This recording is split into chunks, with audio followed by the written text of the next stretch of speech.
Cake ഇഷ്ടപ്പെടാത്തവരുണ്ടോ? അതും black forest cake ആണെങ്കിൽ. എങ്ങനെയാണ് ഈ കേക്കിന് ബ്ലാക്ക് ഫോറസ്റ്റ് എന്ന പേര് ലഭിച്ചത് അറിയാമോ? ഇല്ലെങ്കിൽ നമുക്ക് ചരിത്രത്തിൻ്റെ ഏടുകളിലൂടെ സഞ്ചരിക്കാം. ശ്രദ്ധയോടെ കാതോർത്തിരിപ്പീൻ.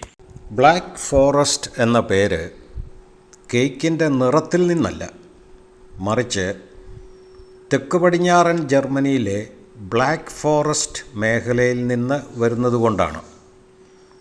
ഈ പ്രദേശം അതിൻ്റെ ഇടതൂർന്ന വനങ്ങൾക്കും പ്രകൃതി ഭംഗിക്കും കിർഷ്വാസർ എന്ന പ്രത്യേക ചെറി ബ്രാൻഡിക്കും പേരുകേട്ടതാണ്. പരമ്പരാഗതമായി ഈ ബ്രാൻഡി കേക്കിൻ്റെ രുചി വർദ്ധിപ്പിക്കാൻ ഉപയോഗിക്കുന്നു. ജർമ്മനിയിൽ ഷ്വാർട്സ്വാൾഡർ കിർഷ്ടോട്ടെ എന്നാണ് ബ്ലാക്ക് ഫോറസ്റ്റ് കേക്ക് അറിയപ്പെടുന്നത്. 20-ാം നൂറ്റാണ്ടിൻ്റെ തുടക്കത്തിലാണ് ഈ കേക്ക് ആദ്യമായി സൃഷ്ടിക്കപ്പെട്ടത്.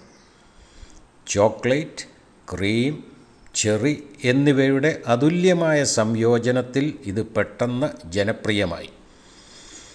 കാലക്രമേണ അത് ജർമ്മനിക്കപ്പുറത്തേക്ക് സഞ്ചരിച്ച് ലോകമെമ്പാടുമുള്ള ഒരു പ്രിയപ്പെട്ട വിഭവമായി മാറി. അങ്ങനെ കേരളത്തിലും.